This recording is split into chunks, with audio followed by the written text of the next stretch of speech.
प्रयत्न करा, प्रयत्न करा, फळाची अपेक्षा करू नका. म्हणजेच कर्म करा, फळाची अपेक्षा करू नका. हे तुम्ही सुविचार म्हणा किंवा एक वाक्य तुम्ही खूप वेळा ऐकलं असेल. पण फळाची अपेक्षा न करता एखादं काम केलं तर ते काम लवकर आपण पूर्ण करू शकत नाही किंवा ध्येयापर्यंत आपण लवकर पोहोचू शकत. त्यामुळं फळाची अपेक्षा करूनच काम करायचं आणि ते काम हे पूर्णपणे 100% देऊन करायचं. म्हणजे आपल्याला यशाला गवसणी घालणं हे सोपं पडेल आणि यश आपल्याला हे आपल्या काही हाकेवरच्या अंतरावरती असेल. ठीक आहे मित्रांनो, मी आपला मित्र गुरु जगताप. बघा, आता जो आपला आजचा व्हिडिओ आहे तो व्हिडिओ बनवायचं एक महत्वाचं कारण आहे. ते कारण म्हणजे काय, आतापर्यंत फॉर्म चालू झालेले आहेत, फॉर्मची तारीख तुम्हाला वाढवून दिलेली आहे. तुमचा अभ्यास ग्राउंड कसं आहे हे तुम्हालाही माहिती नाही. मग ह्या गोष्टी तुम्हालाही माहिती नसताना, अजून ग्राउंड झालेलं नसताना, लिखित झालेले नसताना आतापासूनच मुलं मेरिटची चर्चा करतात. आणि फोन, हे बघा, माणूस पुढच्या कुठे कामावरती असेल, ड्युटीवरती असेल, कामात असेल, ह्या गोष्टी मुलं बघतच नाहीत. व्हॉट्सअप मेसेज ऑनलाईन असलं की लगेच कॉल.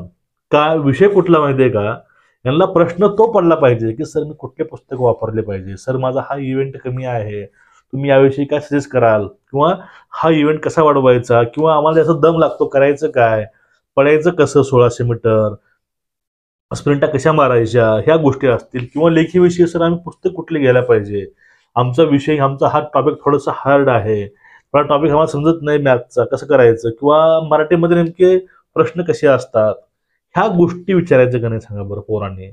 पोरं विचारतात काय, सर ग्राउंडचं कट ऑफ काय लागेल, मुंबईचं कट ऑफ काय लागेल.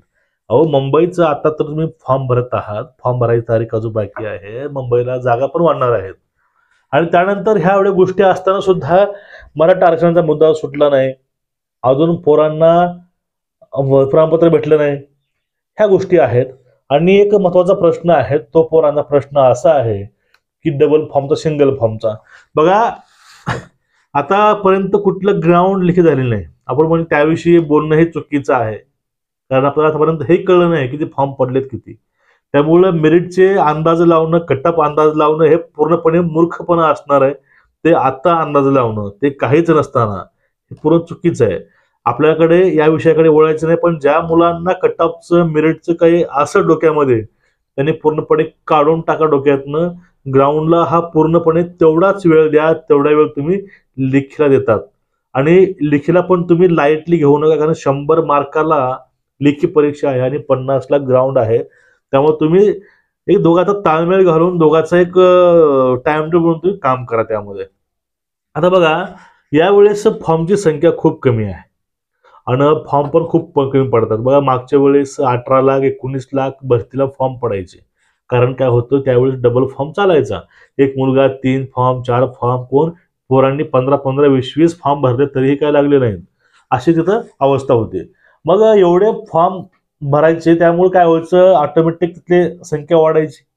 आणि एवढं झालं तरी सर्वांची लेखी एक दिवशी होती. त्यामुळे काय, एका पोरानं समजून घ्या, 5 ते 6 फॉर्म भरले, त्याला फक्त एक चान्स लेखीला, म्हणजे त्या 6 जागेवर त्यांनी मेरिट वाढवलं ग्राउंडचं. ह्या अशा गोष्टी पाठीमागे व्हायच्या.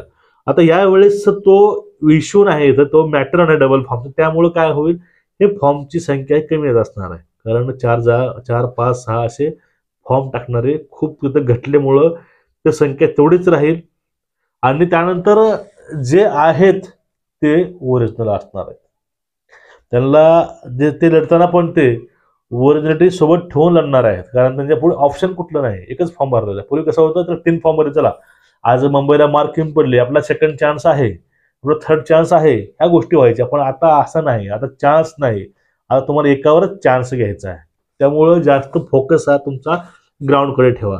तर तुम्ही ग्राउंडला जर तुम्ही अपात्र झालात तर तुम्हाला लेखीला चान्स मिळणारच नाही. त्यामुळं पहिली प्रायोरिटी तुम्ही ग्राउंडला द्या, कारण लेखी आणि ग्राउंडच्या अगोदर एक ग्राउंड होतं पोलीस भरतीसाठी. त्यामुळे जर तुम्ही ग्राउंडला तुम्ही पात्र नसाल, तुम्ही लेखीला पात्र व्हाल का, नाही होणार. त्यामुळे तुम्ही तुमचा पहिला फोकस हा ग्राउंडकडे ठेवा. ग्राउंड चांगल्या प्रकारे तयारी करा. फक्त सीमित तसं सेम पळू नका, कारण पोरांना जनरली बघा 90% लोकांना सवय असते पहाटे पळायची, 5 वाजता 4 वाजता 6 वाजता. थंडीचं बघा, तुम्ही गोष्ट समजून घ्या. आपली बॉडी पूर्णपणे थंड किंवा आपली बॉडी पूर्णपणे रेस्ट केलेली असते 8 ते 9 घंटे रात्री झोपेमुळं. आपण ज्यावेळेस सकाळी उठतो त्यावेळेस आपण नॅचरली फ्रेश असतो आणि त्या फ्रेशनेसमध्ये आपल्यामध्ये एक वेगळीच पॉवर असते. त्यामध्ये आपण 1600 इजी पळतो, स्प्रिंट इजी मारतो आपण. पण तुमचं ग्राउंड सायंकाळच्या वेळेस झालं, दुपारच्या वेळेस झालं, त्यावेळेस तुम्हाला प्रॉब्लेम येतो. त्यामुळे ग्राउंड करता असताना एक गोष्ट ध्यानामध्ये ठेवा, तुम्हाला ग्राउंडची तयारी ही 2 टाइम करायची आहे. आठवड्यातनं 1 दिवस ज्याप्रमाणे भरतीमध्ये ग्राउंड होतं, सकाळी बसून दुपारी ग्राउंड, तुम्हाला तशी तयारी करायची आहे. कारण जर तुमचा ती वेळ आली, तुम्हाला त्या वेळेला चांगलं फेस करता येईल.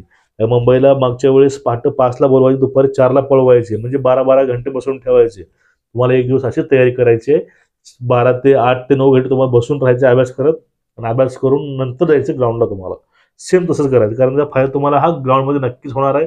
तुम्हाला ग्राउंडला त्या ठिकाणी चांगले मार्क त्यामुळे पडतील. तुमचा फोकस याकडे असला पाहिजे की कशा प्रकारे आपण ग्राउंडला चांगले मार्क घेऊ शकू. तुमचा फोकस इकडे नको आहे की किती मार्क पडतील, कट ऑफ काय लागेल. ठीक आहे, तुम्हाला कळलं असेल. त्यानंतर मेरिट विषयी, ग्राउंड कट ऑफ विषयी, फायनल मेरिट विषयी कोणी फोन करू नका. आणि जे बाकीच्या गोष्टी असतील अभ्यासाविषयी, लेखीविषयी, आपण त्याविषयी पाठीमागे व्हिडिओ आणले जातो. व्हिडिओ बघून काही वेळेस माहिती तुम्हाला मिळून जाईल. आणि जे पुढला व्हिडिओ तुम्हाला कशाविषयी पाहिजे, तुम्हाला एखादा टॉपिक समजत नसेल मराठी व्याकरणामधला किंवा गणितामधला, तुम्ही खाली मला कमेंट करा, आपण त्यावरती लेक्चर घेऊन येऊ.